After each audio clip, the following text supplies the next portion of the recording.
નમસ્કાર વંદનીય પેન્શનર મિત્રો, નિવૃત્ત કર્મચારી મિત્રો, ભાઈઓ તથા બહેનો, આપ સૌનું સ્વાગત છે આપણી પોતાની યુટ્યુબ ચેનલ પેન્શન ગુજરાતમાં।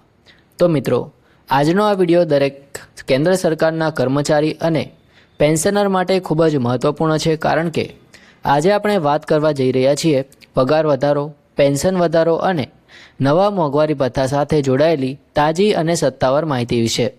તેથી વિનંતી છે કે વિડીયો અંત સુધી જરૂરથી જોજો અને જો હજી સુધી ચેનલને સબસ્ક્રાઇબ નથી કરી તો અત્યારે જ સબસ્ક્રાઇબ કરી લેજો, જેથી વિશ્વસનીય માહિતી માટે અત્યારે જ સબસ્ક્રાઇબ કરી લેજો। મિત્રો, સૌપ્રથમ વાત કરીએ 8મા પગાર પંચ અંગે। તો જાન્યુઆરી મહિનો પસાર થઈ ગયો છે, પરંતુ હજી સુધી 8મું પગાર પંચ અમલમાં આવ્યું નથી। પરિણામે લાખો કેન્દ્ર સરકારના કર્મચારીઓ અને પેન્શનરોમાં અનેક પ્રશ્નો ઊભા થયા છે। બધાને એક જ પ્રશ્ન છે કે હવે કેટલો સમય રાહ જોવી પડશે, પગારમાં વાસ્તવિક વધારો ક્યારે મળશે અને પેન્શનર્સને સુધારેલ પેન્શનનો લાભ ક્યારે શરૂ થશે।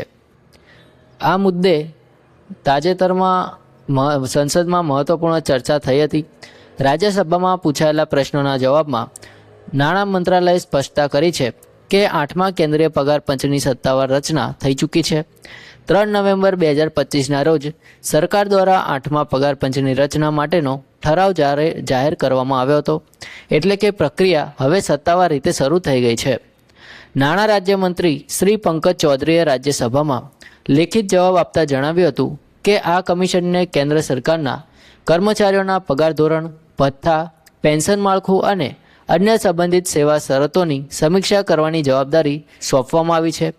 ખાસ નોંધનીય વાત એ છે કે આ કમિશનને તેમની ભલામણો રજૂ કરવા માટે 18 મહિનાની સમયમર્યાદા આપવામાં આવી છે, એટલે કે કમિશન તેમની રચના થયાના 18 મહિનાની અંદર સરકારને અંતિમ રિપોર્ટ આપશે। મિત્રો, જો આપણે આ સમયરેખા પર નજર કરીએ તો સ્પષ્ટ થાય છે કે 8મા પગાર પંચની ભલામણો 2027 સુધી અમલમાં આવી શકે છે।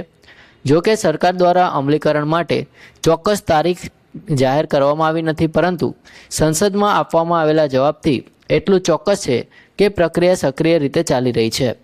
મિત્રો, હવે વાત કરીએ કે 7મા પગાર પંચની। તો 7મા પગાર પંચનો કાર્યકાળ 31 ડિસેમ્બર 2025ના રોજ પૂર્ણ થઈ ગયો છે। તેની અમલવારીને 10 વર્ષ પૂર્ણ થયા પછી હવે નવા પગાર પંચની જરૂરિયાત ઊભી થઈ હતી। કર્મચારી સંગઠનો લાંબા સમયથી માંગ કરી રહ્યા હતા કે મોંઘવારી, જીવનશૈલી અને આર્થિક પરિસ્થિતિને ધ્યાનમાં રાખીને નવા પગાર ધોરણો નક્કી કરવામાં આવે। આ પરિસ્થિતિમાં સરકાર દ્વારા 8મા પગાર પંચની રચના એક મહત્વપૂર્ણ પગલું હોઈ શકે છે। 8મા પગાર પંચની સમીક્ષા હેઠળ મુખ્ય મુદ્દાઓમાં મૂળ પગાર, મોંઘવારી ભથ્થું, વિવિધ એલાઉન્સ, પેન્શન માળખું અને ફેમિલી પેન્શન સહિતના મુદ્દાઓનો સમાવેશ થાય છે। એટલે કે આ નિર્ણય માત્ર કર્મચારીઓ માટે જ નહીં, પરંતુ લાખો પેન્શનરો માટે પણ અત્યંત મહત્વપૂર્ણ સાબિત થવાનો છે।